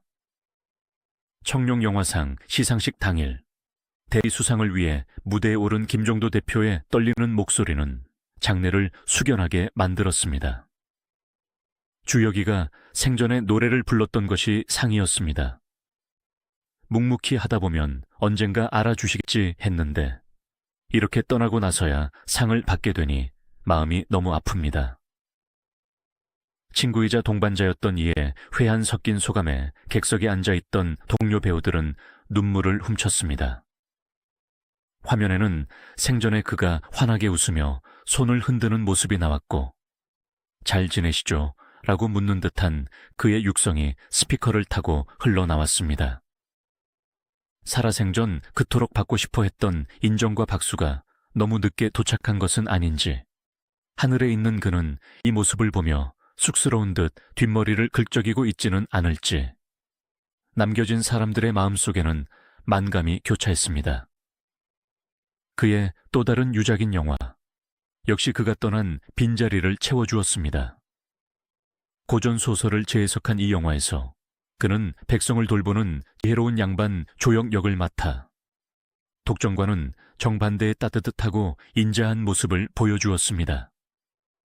힘없는 아이들을 거두고 부패한 세상을 바꾸고자 노력하는 조역의 모습은 실제 김주혁의 인간적인 면모와 많이 닮아 있었습니다.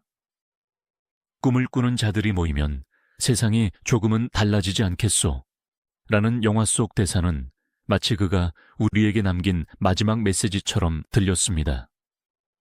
그는 연기를 통해 희망을 이야기하고 싶어 했고 사람 냄새 나는 세상을 꿈꿨습니다.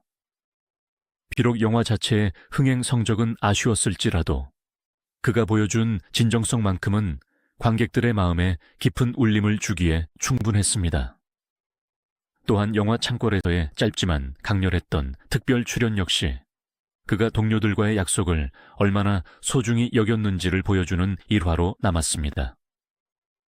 원래 그가 맡기로 했던 역할은 아니었지만 친분이 있던 감독과 현빈을 응원하기 위해 기꺼이 참여했던 그의 의리는 영화 곳곳에 묻어 있었습니다. 이렇게 그는 떠나고 나서도 한동안 스크린을 통해 우리 곁에 머물렀습니다. 계절이 바뀌고 해가 바뀌어도 극장 안어둠 속에서만큼은 그는 여전히 살아있는 배우였습니다. 시간은 무심하게 흘러 일주기가 다가왔습니다.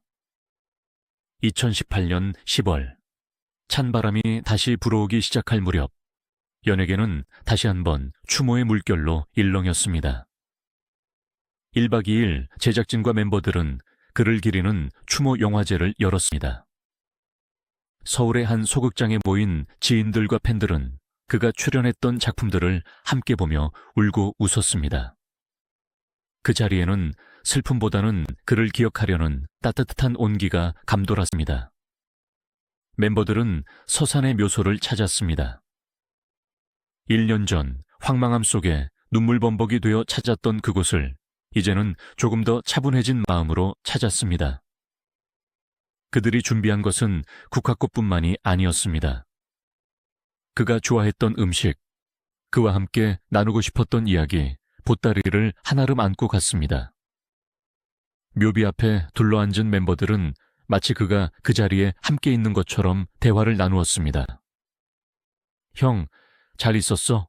거기서는 밥 잘 챙겨 먹고 있지? 김준호가 너스레를 떨며 분위기를 띄우려 했지만 결국 차오르는 눈물을 참지 못하고 고개를 돌렸습니다.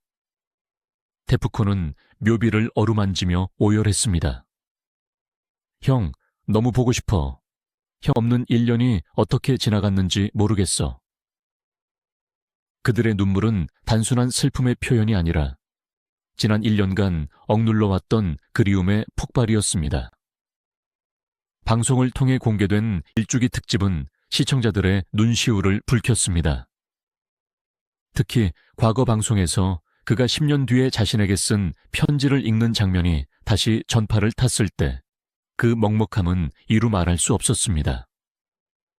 주여가 10년 뒤에 너는 참 멋지게 늙어 있겠구나. 좋은 아빠가 되어 있을 테고. 미래에 대한 소박한 꿈을 꾸며 행복해하던 그의 표정과 이미 세상에 없는 현실이 대비되면서 비극의 깊이는 더욱 깊게 다가왔습니다. 그러나 방송은 슬픔에만 머무르지 않았습니다. 그가 남긴 웃음, 그가 보여준 배려, 그가 가르쳐준 형제애를 되새기며 이 멤버, 리멤버를 외치는 모습으로 마무리되었습니다. 그것은 김주혁이 가장 원했을 모습이기도 했습니다. 자신이 떠난 자리가 눈물바다가 되기보다는 자신을 추억하며 웃음 짓고 서로를 아끼는 모습이기를 바랐을 테니까요.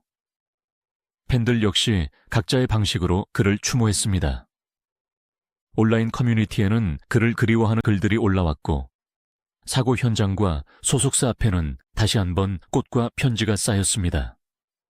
영원히 기억하겠습니다 라는 짧은 문장 속에 담긴 약속은 그가 잊히지 않는 별이 되었음을 증명했습니다. 이제 시선을 조금 더 넓혀 이 비극적인 드라마의 두 주인공 김무생과 김주혁 부자의 삶을 나란히 놓고 바라봅니다. 두 사람의 인생은 놀라울 정도로 닮아 있으면서도 달랐습니다. 아버지 김무생이 척박한 시대의 파도를 헤치며 스스로 산이 된 거인이었다면 아들 김주혁은 그 산의 그늘에서 시작해 자신만의 화원을 일구어낸 정원사였습니다. 아버지가 호랑이 같은 카리스마로 세상을 호령하는 왕의 연기를 보여주었다면 아들은 우리 곁에 있는 친구나 연인 같은 섬세하고 일상적인 연기로 대중의 마음을 파고들었습니다.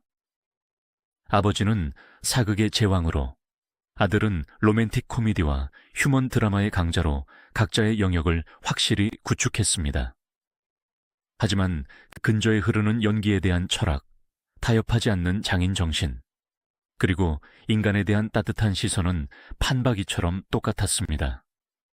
피는 물보다 진하다는 말은 이들 부자에게 있어 단순한 혈연 관계를 넘어 예술적 유전자의 계승을 의미했습니다. 하지만 운명은 이 재능 있는 부자에게 천수를 허락하지 않았습니다. 아버지는 60대 중반, 아들은 40대 중반. 배우로서, 인간으로서 한창 무르익어 더 많은 것을 보여줄 수 있었던 나이에 세상을 떠났습니다. 김무생이 떠났을 때 사람들은 조선의 왕이 졌다며 안타까워했지만 그래도 그의 곁에는 든든한 아들이 있어 위안을 삼을 수 있었습니다. 아버지의 못다 한 꿈을 아들이 이어갈 것이라는 믿음이 있었기 때문입니다. 그러나 12년 뒤 그 아들마저 허망하게 떠나버렸을 때 대중이 느낀 상실감은 차원이 달랐습니다. 김무생 부부와 눈에 넣어도 아프지 않을 막내 아들 주혁. 이 세 사람은 이제 모두 서산의 흙으로 돌아가 다시 만났습니다. 한때 네 식구가 단란하게 웃음꽃을 피웠던 집에는 이제 홀로 남은 큰아들의 깊은 탄식만이 감돌고 있을지 모릅니다. 화려했던 배우 명가의 맥이 너무나도 비극적으로 끊겨버렸다는 사실. 그것이 남겨진 사람들의 마음을 더욱더 시리게 만듭니다. 비록 대를 이어 연기할 후손은 남기지 못하고 떠났지만 역설적이게도 그 비극적인 결말 때문에 그들의 이야기는 더욱 강한 생명력을 얻어 우리 기억 속에 각인되었습니다. 우리는 김무생을 생각할 때 김주혁을 떠올리고 김주혁을 볼 때 아버지 김무생을 오버랩시킵니다.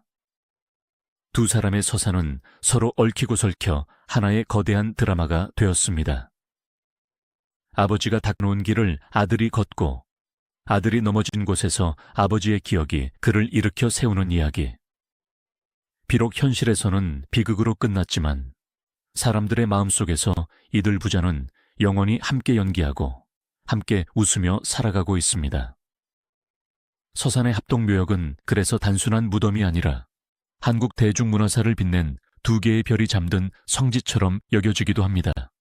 1970년대부터 2010년대까지 반세기 가까운 세월 동안 우리를 울고 웃게 했던 그들의 연대기는 이제 전설이 되어 후배 배우들에게 귓감이 되고 있습니다. 그들의 삶을 되짚어보면서 우리는 배우라는 직업의 숙명에 대해 다시 한번 생각해보게 됩니다. 타인의 인생을 대신 살아줌으로써 대중에게 카타르시스를 선물하지만 정작 자신의 삶은 대중의 시선 속에 갇혀 고독할 수밖에 없는 존재들. 김무생은 평생 가장의 무게와 대배우의 명예를 지키기 위해 자신을 절제하며 살았고, 김주혁은 아버지의 그늘과 유명세라는 짐을 짊어지고 끊임없이 자신을 증명하기 위해 고군분투했습니다. 그 화려한 조명 뒤에 감춰져 있었을 그들의 인간적인 고뇌와 외로움을 우리는 그들이 떠난 뒤에야 비로소 조금이나마 이해하게 되었습니다. 그들이 보여준 웃음 뒤에 눈물이 있었고 당당함 뒤에 두려움이 있었음을 이제는 압니다. 그래서 우리는 그들을 단순히 영이 잘했던 배우로 기억하는 것을 넘어 치열하게 한 시대를 살다 간 아름다운 사람으로 기억하고 싶어 하는 것인지도 모릅니다. 이제 이야기는 막바지를 향해 가고 있습니다. 서산의 붉은 노을이 묘역을 감싸 안을 때 바람 소리에 섞여 들려오는 듯한 그들의 목소리에 귀를 기울여 봅니다. 삶과 죽음의 경계를 넘어 그들이 우리에게 마지막으로 하고 싶었던 말은 무엇이었을까요?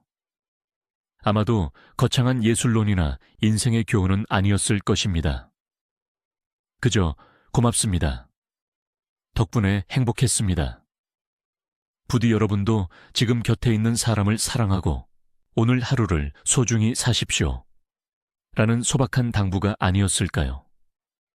비극적인 운명 앞에서도 끝까지 품위를 잃지 않았던 김무생, 그리고 마지막 순간까지 선한 영향력을 잃지 않았던 김주혁.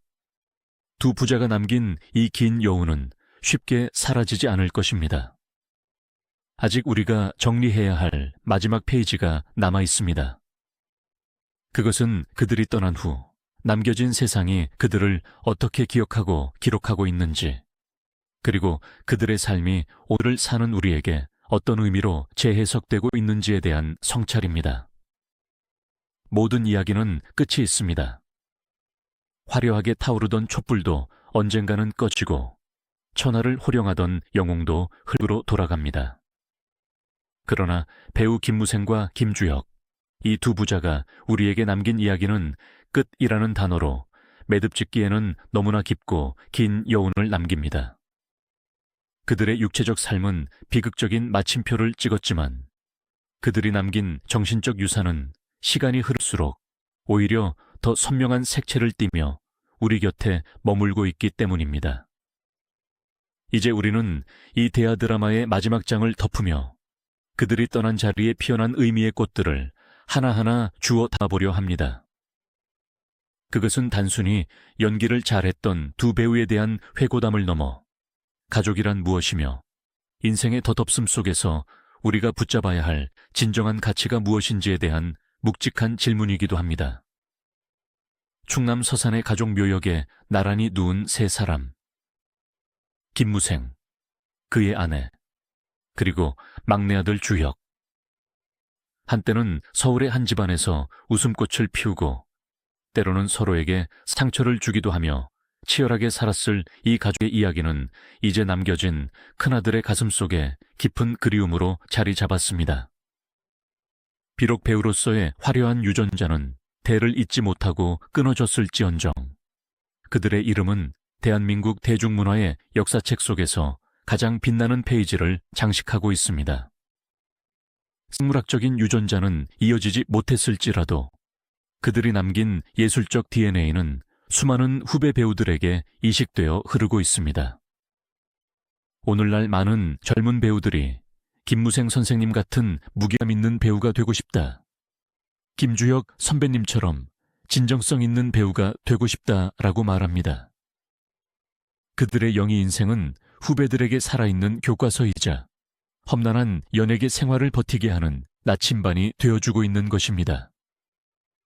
두 부자의 삶을 관통하는 하나의 키워드를 꼽자면 그것은 바로 진심일 것입니다. 아버지 김무생은 왕의 탈을 썼을 때나 재벌 총수의 옷을 입었을 때나 그 이면에 있는 인간의 고독과 연약함을 놓치지 않았습니다. 그가 보여준 태조 이성계가 그토록 사랑받았던 이유는 건국 군주의 위험 속에 자식을 잃은 아비의 떨리는 눈동자가 있었기 때문입니다. 아들 김주형 역시 마찬가지였습니다. 그는 잘생긴 외모를 무기로 삼지 않았습니다. 오히려 그 껍질을 깨고 나와 찌질함, 비열함, 순박함 등 인간이 가진 다채로운 감정의 결을 온몸으로 표현했습니다. 아버지가 시대를 대변하는 거시적인 연기를 했다면 아들은 그때 속에서 부대끼며 살아가는 개인의 미시적인 감정을 어루만졌습니다. 방식은 달랐지만 그 뿌리는 같았습니다. 사람을 이해하고 사람을 연기하려는 치열한 탐구 정신. 그것이 바로 김씨 부자가 우리에게 보여준 장인 정신의 정수였습니다. 우리가 그들을 잊지 못하는 또 하나의 이유는 그들의 삶에서 우리네 아버지와 아들의 모습을 발견하기 때문입니다. 무뚝뚝하고 엄격해서 살갑게 다가가기 힘들었던 아버지. 그런 아버지의 인정을 받기 위해 애쓰면서도 한편으로는 그 그늘을 벗어나고 싶어 몸부림쳤던 아들.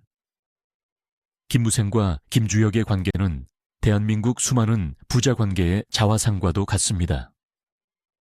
김주혁이 생전에 아버지가 텔레비전을 보며 헛기침을 하시면 그게 칭찬인 줄 알았다고 했던 고백은 표현에 서툰 이 땅의 모든 아들들의 공감을 자아냈습니다. 뒤늦게 아들의 재능을 인정하고 마음속으로 응원했지만 끝내 따뜻한 말 한마디 제대로 건네지 못하고 떠난 김무생의 회한 역시 우리네 아버지들의 슬픈 초상입니다. 그렇기에 이 부자의 비극적인 이별과 재회는 남의 이야기 같지 않은 가슴 저린 통증으로 다가옵니다.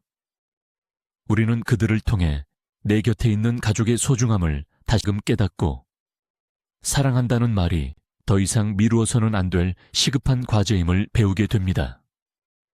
그들이 떠난 후 세상은 많이 변했습니다. 미디어 환경은 급변했고 트렌드는 하루가 다르게 바뀌고 있습니다. 자극적이고 짧은 콘텐츠들이 넘쳐나는 시대, 진득하게 한 인물의 삶을 깊이 있게 연기하는 진짜 배우에 대한 갈증은 더욱 커져만 갑니다. 그래서일까요? 비 오는 날이면 프라하의 연인 속 김주혁의 촉촉한 눈빛이 생각나고 정치의 계절이 오면 용의 눈물 속 김무생의 호통이 그리워집니다. 그들은 유행을 타지 않는 클래식처럼 시간이 흐를수록 그 가치가 더해지는 존재가 되었습니다. 인공지능이 연기를 흉내내고 가상인간이 화면을 채우는 기술의 시대가 도래했지만 인간의 냄새, 땀 냄새, 그리고 눈물의 온도를 담아냈던 그들의 아날로그적 연기는 결코 대체될 수 없는 성역으로 남아 있습니다. 이제 상상을 해봅니다. 모든 고통과 짐을 내려놓고 다시 만난 천국에서의 부자 상봉을 말입니다. 그곳에는 더 이상 왕의 무게도 스타의 부담감도 없을 것입니다. 12년 먼저 가서 기다리던 아버지 김무생이 멀리서 걸어오는 아들을 발견합니다. 45세, 너무 이른 나이에 와버린 아들이 안쓰러워 잠시 미간을 찌푸리지만 이내 특유의 호탕한 웃음으로 팔을 벌립니다. 이 녀석, 뭐 하러 벌써 왔어? 좀 더 놀다 오지. 투박하지만 정겨운 아버지의 목소리에 아들 김주혁은 아버지 보고 싶어서 빨리 왔죠. 하며 특유의 사람 좋은 미소로 품에 안깁니다. 그리고 두 사람은 생전에 함께 찍었던 그 보험 광고 속 장면처럼 나란히 어깨동무를 하고 구름 산책을 나설 것입니다. 못다한 영희 이야기, 두고 온 사람들에 대한 걱정, 그리고 서로를 향한 묵혀두었던 사랑 고백을 나누며 영원히 지지 않는 해를 향해 걸어갈 것입니다. 지상에 남겨진 우리는 이제 그들을 편안히 보내주어야 합니다. 슬픔은 간직하되 그것이 그들을 붙잡는 족쇄가 되지 않도록 말입니다. 김무생이라는 거대한 산과 그 산에서 자라난 아름다운 나무 김주혁.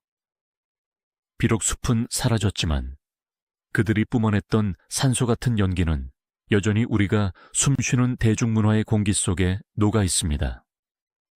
우리가 텔레비전을 켜고 영화를 볼 때마다 그들은 살아있을 것입니다. 배우는 잊히는 순간 죽는다고 했지만 그들은 결코 죽지 않았습니다. 우리의 기억이, 우리의 그리움이 그들을 영원히 살게 할 것이기 때문입니다. 영상은 여기서 끝나지만 여러분의 마음속에서 그들의 이야기는 계속되기를 바랍니다. 오늘 밤 잠자리에 들기 전 사랑하는 부모님의 손을 한번 잡아드리거나 쑥스러워하지 말고 자녀에게 사랑한다고 말해보는 건 어떨까요? 그것이 배우 김무생과 김주혁이 자신의 삶을 바쳐 우리에게 남긴 가장 소중하고 아름다운 유언일 테니까요. 화려한 조명 뒤에 가려져 있던 고독, 그러나 그 고독을 승화시켜 우리에게 위로와 감동을 주었던 두 배우, 김무생, 그리고 김주혁. 당신들이 있어서 참으로 행복했습니다. 부디 그곳에서는 어떤 배역도 연기할 필요 없이 그저 김무생과 김주혁이라는 행복한 영혼으로 영면하시기를 간절히 기도합니다. 지금까지 시대를 넘어 사랑받는 영원한 배우 김무생과 김주혁 부자의 이야기였습니다. 긴 시간 동안 이들의 삶을 함께 되짚어보며 울고 웃어주신 시청자 여러분께 진심으로 감사의 말씀을 드립니다. 여러분의 가슴 속에 이 이야기가 작은 온기로 남기를 바라며 여기서 인사를 올립니다. 고맙습니다.